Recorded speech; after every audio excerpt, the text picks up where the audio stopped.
Welcome back dito sa channel natin. Andito tayo ngayon sa Makati City. Magbibigay tayo ng latest updates sa iba't ibang mga projects na ginagawa dito. Nailagay na pala yung mga Christmas decorations along Ayala Avenue. Pati na dito sa Ayala Triangle Garden, ibinalik na rin ang Festival of Lights. At ngayon nga meron ditong orchestra na tumutugtog. Ang Festival of Lights ay taon-taon na makikita dito sa Ayala Triangle Garden. Ito ay music and light show. Ayun, makikita naman natin itong mga pailaw na isinabit dito sa mga puno. Napakaganda niyan sa gabi kapag meron ng music and lights.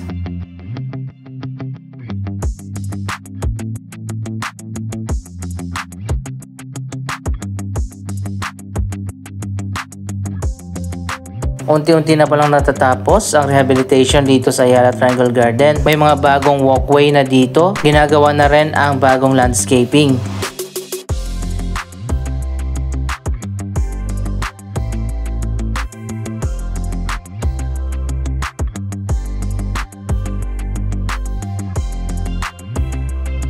So ayan guys, pinalitan na nga yung tiles dito sa side na to. At ngayon napakaganda na. Pati na pala yung mga sitting areas, binago na, mas modern na yung design.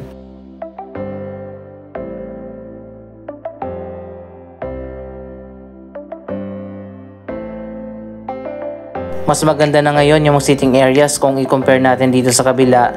Ito yung luma na hindi pa napapalitan. Masyadong madumi at luma na yung design, wala nang umuupo dyan.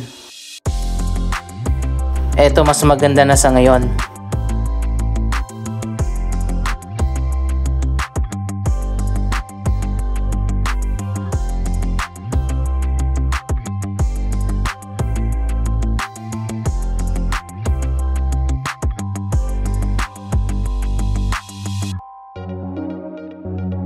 Buong Ayala Triangle Garden pala ang magkakaroon ng major renovation. Dito gagawin pa yan sa susunod.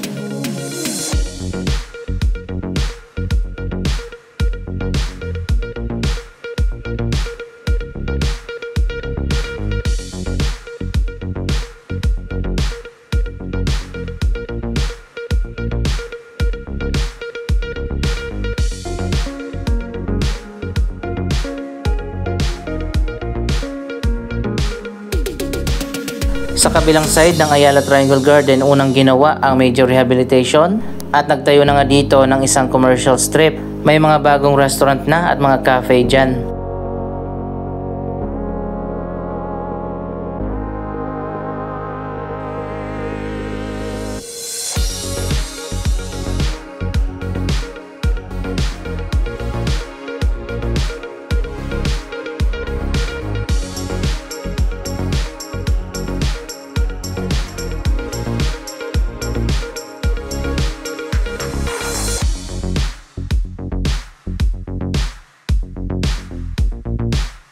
Hindi pa talaga siya totally tapos at meron pang ginagawa dito sa side na to.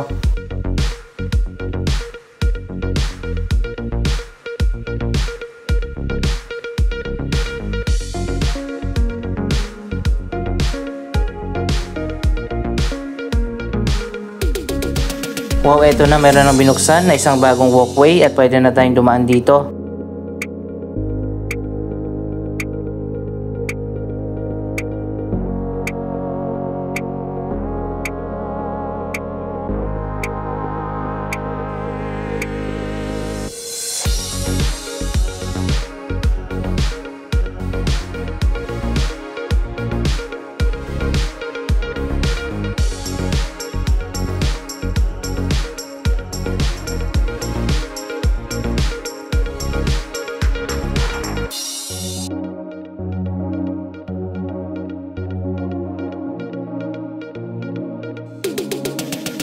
Mas pinaganda na nga ngayon ang Ayala Triangle Garden. Dito naman ongoing pa na ginagawa ang major rehabilitation.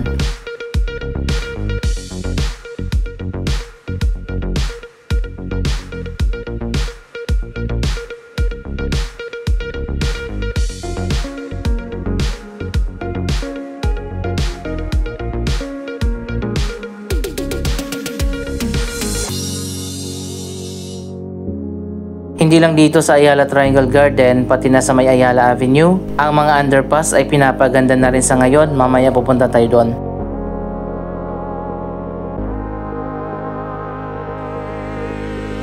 Iba talaga ang Ayala Land mag-maintain ng kanilang mga properties.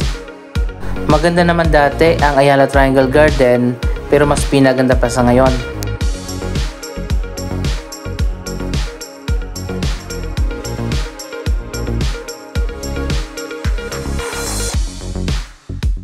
Ito pala yung magiging bagong Mandarin Oriental Hotel. Kaso sa 2026 pa yan magbubukas. Makulimlim yung panahon natin sa ngayon, kaya pansin nyo madilim yung video natin.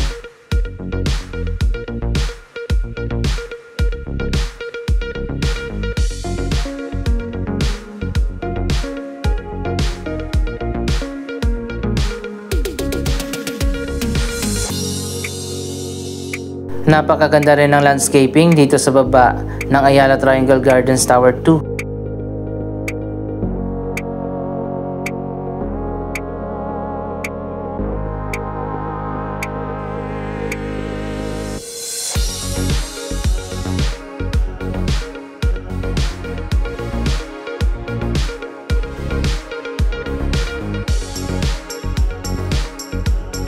Ano kayong meron dito sa taas? Tara subukan natin umakyat.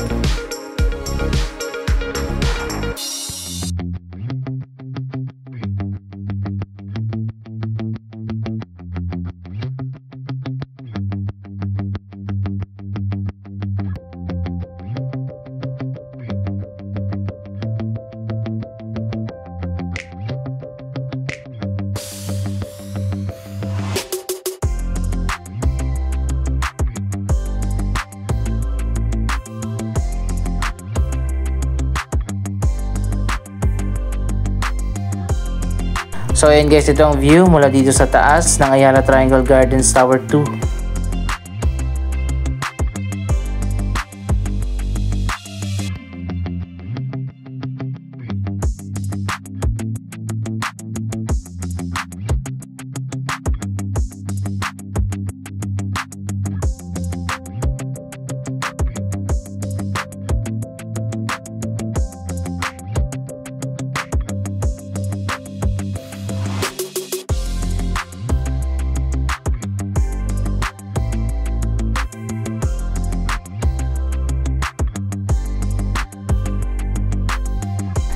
World class talaga mag-design ng project ang Ayala Land.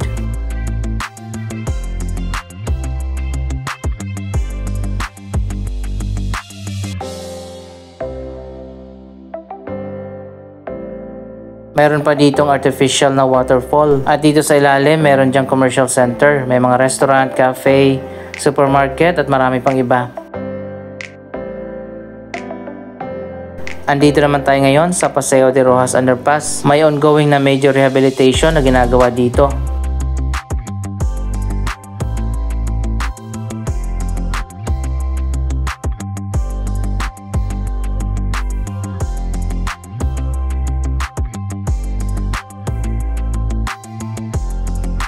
Magkakaroon nga ng major transformation ang underpass na ito.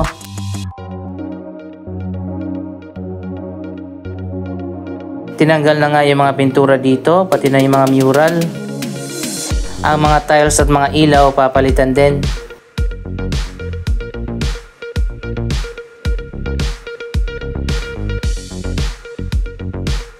Ganito dati ang itsura ng underpass na ito.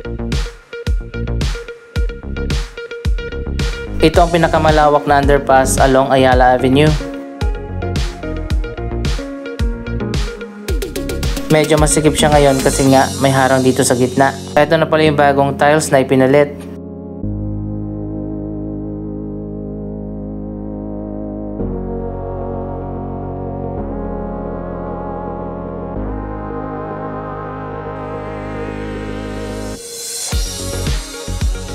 Pati na yung mga display area, papalitan din.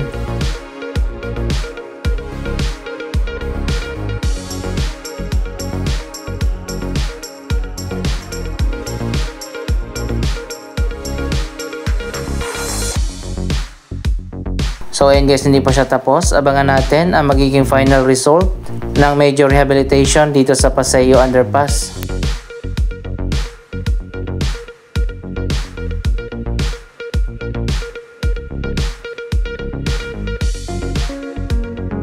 Siguro lahat ng underpass along Ayala Avenue ay magkakaroon ng major transformation.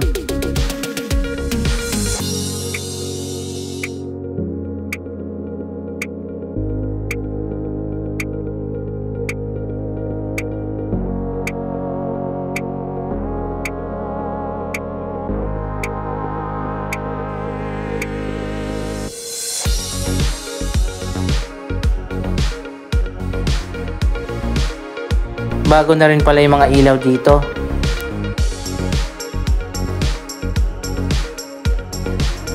Balikan natin to kapag natapos na.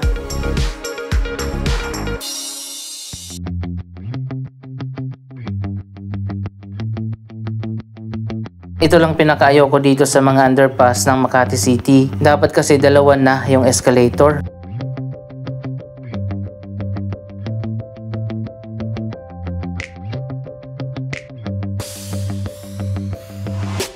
Anyway, isa pang mega project na ginagawa ngayon dito sa Makati City, isang bagong active linear park ang itatayo. Andito tayo ngayon sa De La Rosa Car Park 1 at pupunta tayo doon sa Car Park 2 building na kasalukuyan ng dinidemolish para gawin na bagong linear park na may mga commercial areas. Ang Car Park 1 na lang yung matitira. Siguro wala na masyadong gumagamit sa mga car park building dito, kaya naman yung car park 2 ay dinidemolish na.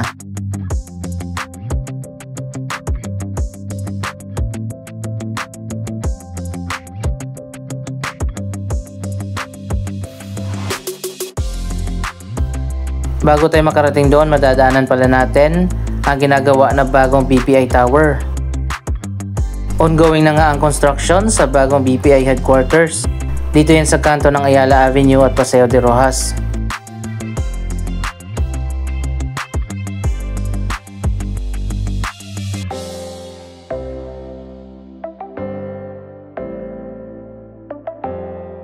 Sarado na ngayong elevated walkway papunta doon sa Car Park 2. So ayan, ito na pala yung progress sa bagong BPI Tower.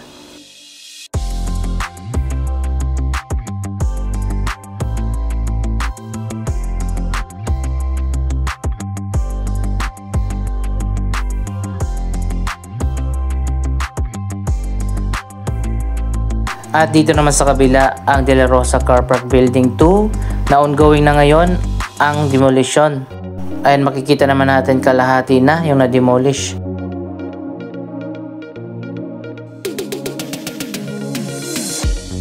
By the way, matagal pa pala bago matapos itong bagong BPI headquarters. Sa year 2029 pa at ang opening nito ay year 2030 pa.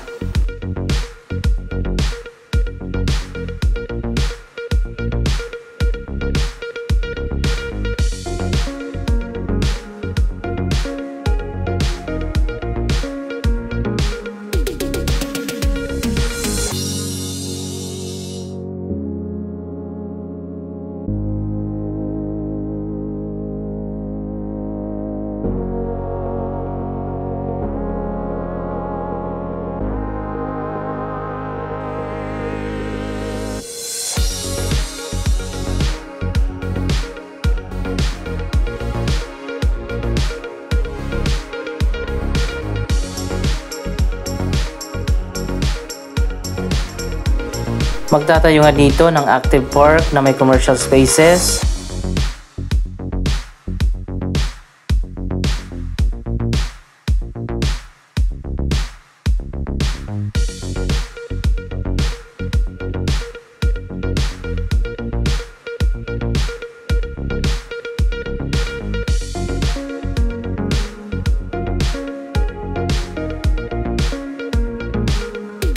Abangan natin baka magtayo din dito ng bagong mall.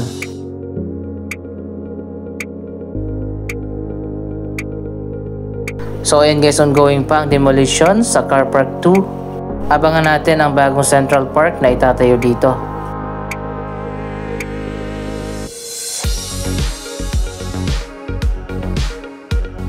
Anong masasabi nyo sa proyektong ito? Mag-comment lamang dyan sa baba ng inyong mga reaksyon.